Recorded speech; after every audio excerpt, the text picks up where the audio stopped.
eu acho que é importante a gente analisar o que as figuras proeminentes do movimento ali no final do século XIX, início do século XX, estavam fazendo no Império. Então, muito se fala da figura do Visconde de Ouro Preto, e de outros monarquistas de São Paulo. Então, vocês tinham dois grandes centros, São Paulo e Rio de Janeiro. Então, nessa última década de império, a gente observa uma grande mutação interna nas bases do império. Por exemplo, o Visconde de Ouro Preto, ele tinha lançado, se eu não me engano, em 1885, o novo manifesto do Partido Liberal. Então ele já vinha calcando teses de reformas estruturais no Império, né? Ele queria trazer o federalismo, ele queria trazer uma gestão descentralizada, resgatar os princípios dos liberais de 1831, né? E por outro lado, a gente tinha alguns intelectuais que não participavam da vida política propriamente, mas eram pensadores, Carlos de Laet, João Mendes, entre outros paulistas, que estavam vendo o momento histórico, principalmente os impérios centrais europeus, e pensando como aplicar aquelas novas formas de nacionalismo, de monarquias fortes, que a gente via na Alemanha, principalmente, muito personificada naquele período, né? Vamos trazer esse pensamento para o Brasil. E, ao mesmo tempo, também, a gente tinha uma ala mais próxima de Princesa Isabel, muito João Alfredo, por exemplo, e algumas outras figuras que tinham tido contato com a ala ultramontana, né, como eles chamavam na época, com a questão do Leão XIII e a Rerum Novarum. Então, já existiam alguns esboços de como aplicar aquela vertente política religiosa para reformar o império, que, bom, era um grande momento de incertezas, né? Não só como seria feita a abolição da escravatura, como seria a consolidação do Estado Nacional no século XX e que forma o Brasil deveria tomar no século XX. Porque no século XIX a gente observou que, ao longo da década de 30, 40 e 50, o Brasil vai se firmar como um Estado unitário central, se contrapondo às repúblicas, às confederações, às federações vizinhas, né? E a gente saiu vitorioso de todos os embates contra esses projetos descentralizados com o nosso projeto centralizador. Só que aquela geração saquarema que havia estabilizado o império como um projeto unitário, vinha batendo as botas, né? Tava chegando a idade, a maior parte já tinha ido, então Eusébio de Queiroz já tinha morrido, Bernardo Pereira de Vasconcelos já tinha morrido, Marquês de Olinda, Marquês do Paraná, Visconde do Uruguai. Então toda aquela elite já entrava para a história. E uma nova geração vinha se esboçando. E uma geração muito conflitante. De um lado, André Rebouças, Joaquim Nabuco, com um liberalismo moderado. De outro lado, um certo pensamento ultramontano, por exemplo, personificado na pessoa de João Alfredo, e ao mesmo tempo também alas que tentavam ressuscitar o liberalismo radical das regências, mas não republicano, como era o caso do Visconde de Ouro Preto, que acreditava que uma aproximação do regime norte-americano faria bem ao Brasil naquela época. Quais são as razões para que o golpe pudesse ter sido operado? Você acha que existia algum desgaste interno na máquina do Império? Ou você acha que foi um golpe de sopetão no geral? Não, desgaste não. Desgaste eu não interpreto dessa forma. Houve um crescimento do republicanismo em virtude da abolição que não concedeu indenização aos fazendeiros. Isso foi enchendo razoavelmente as fileiras republicanas, mas ainda era assim um partido nanico. O que se havia talvez um desgaste entre Ouro Preto e um pouco o exército, talvez, que aí motivou inicialmente uma ação de Deodoro da Fonseca contra o Ouro Preto, mas não contra o Império. E aí, assim, essa ação, ela parece até uma coisa tão mambembe, assim, que eu tive que ler várias vezes para realmente entender. Começa depondo o Ouro Preto, e aí a família meio que não sabe o que está acontecendo, aí manda neto para um lado, desce Dom Pedro II de Petrópolis do outro, aí ele não sabe onde está o neto, aí vão se reorganizar quem seria o novo presidente do Conselho de Ministros, e aí, se eu não me engano, foi Quintino Bocaiúva que espalhou a notícia de que seria Gaspar de Silveira Martins, que era um desafeto de Deodoro, e daí Deodoro acaba que ele diz assim, completa o golpe. Inicialmente ele faz um golpe contra o governo, e depois ele estende esse golpe contra o Estado. Explicando assim, até eu fico na dúvida se foi realmente assim, se foi realmente isso que eu li. Porque é uma coisa assim que parece uma novela mexicana mal escrita. Uhum. Entendeu? E a partir daí se começa um regime republicano totalmente sem base popular. O próprio povo nem sabia o que estava acontecendo, né? Aristide Lobo ele descreve isso, eu coloco até na minha palestra, que o povo assistiu aquilo bestializado, sem entender o que acontecia. E aí você começa aquela república, inicialmente como um governo provisório, que durou 100 anos de governo provisório, com praticamente o Brasil em guerra civil, uma queda do PIB, uma tamanha instabilidade e muita resistência. Então, se falar que, como eu aprendi do colégio, que a monarquia já vinha em queda. Só que o evento pós-monarquia, ele denota totalmente o contrário. Porque foi um período de grande instabilidade para uma instituição que naturalmente já estava morrendo. Então parece que essa instituição não estava morrendo, ela foi assassinada. E a partir desse momento que você instaura uma nova estrutura de poder, um novo sistema, um novo regime, sem o mínimo de entendimento popular, sem o mínimo de legitimidade, isso leva a muito conflito. Tanto que o Brasil, até a época do golpe republicano, com dados estimados de PIB, o Brasil sempre, ao contrário do que muita gente pensa, o Brasil sempre ficou à frente da Argentina, em termos de PIB. PIB per capita não, mas PIB, Produto Interno Bruto Geral, o Brasil sempre esteve à frente da Argentina.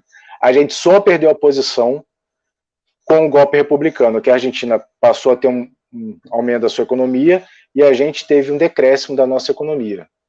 E aí, estamos aí, 133 anos depois. Um ponto, antes da gente adentrar propriamente o tema central, que foi qual a postura inicial dos monarquistas da época diante do novo regime, um ponto que eu acho que vale ressaltar aqui é a questão militar. Como a gente pode observar, apesar de se ter expressiva participação de civis ligados não só às sociedades secretas, mas toda a elite do café, principalmente o paulista, né, aqui do Vale do Paraíba, um ponto que se evidencia que não se faria possível o golpe sem essa participação, que é a questão do exército. E aqui eu sempre reflito sobre esse ponto, porque a questão militar ela é tida como ponto marco no momento pós-guerra do Paraguai. Muita gente, a visão da historiografia padrão, a qual eu acho que ela é um pouco tendenciosa, que ela aponta que, né, os militares viam o funcionamento, o fim da escravidão nos países vizinhos, a qual eles lutaram, né, seja na Guerra do Prata, quando a gente fez uma interferência no Uruguai e depois na Argentina, seja na Guerra do Paraguai, a gente vai para o Paraguai, né, mas eu acho que por si isso não seria o suficiente, não é para tanto. Mas a questão da gente não ter tido uma doutrina de Estado, por exemplo, o Império Alemão tinha o pangermanismo como base para a unidade e a majestosidade do Império, aqui no Brasil isso ficou muito a tendência civilista do imperador, e eu acho que com a idade também isso foi um grande agravante, né? Se a gente pega o Dom Pedro II no auge do seu poder, ali em 1850 a 55, ele ditava a política nacional a ser desempenhada e foi a era de ouro do Império. Agora, quando a gente chega na década de 70, ele parece já muito... Parece que a guerra desgastou muito ele numa questão de idade, né? Uma exaustão mental, a qual fragilizou a capacidade do Império de criar uma armada não, né, mas uma forças armadas verdadeiramente leal, ao mesmo tempo que a permissividade dele quanto um pensador permitiu que ideias estranhas se enraizassem por aqui, né? Se a gente parar para pensar que o comunismo só não veio para o Brasil porque a princesa Isabel pisou no freio, também é um, é um ponto para a gente ver como era permissivo o regime, né? É bizarro a gente pensar que, pô, ideias revolucionárias republicanas podiam correr dentro da nossa academia militar à solta. Então, aliado a esse fato de um exército querendo criar uma consciência de classe para reivindicar condições como uma corporação, a gente ter do outro lado, esse é um evento engraçado, né? Porque no Partido Conservador, ao mesmo tempo que a gente tem grandes abolicionistas, como o João Alfredo, né, que no gabinete dele, vai passar a Lei Áurea, ao mesmo tempo, o chefe do Partido Conservador, o Visconde, o segundo Visconde do Uruguai, né, filho de Paulino, ele vai ser ele vai conseguir herdar todo o estadismo do pai, ele vai ser uma grande figura proeminente ali da segunda geração, vamos colocar assim, né? Só que ele vai ser um escravista de primeira, né? Então ele vai estar advogando com maestria, com uma capacidade política impressionante, assim, conseguindo ter debates à altura com Joaquim Nabuco, com André Rebouças, com o Rui Barbosa. Ele foi uma figura impressionante, mas lógico, apagado da história porque se, se posicionou de uma forma que hoje, no presente, a gente não pode tolerar, né? Mas a gente percebe que existiam também ali assim, dois problemas que eu vejo que eram centrais ali. Eu acho que era um choque de uma fraqueza de doutrina que pode ter levado à traição das Forças Armadas, né? E um segundo ponto, esse momento de inflexão de que a gente viveria um novo período regencial, sabe? Dom Pedro, na conciliação, consegue afagar as disputas entre liberais e conservadores no gabinete do Marquês do Paraná.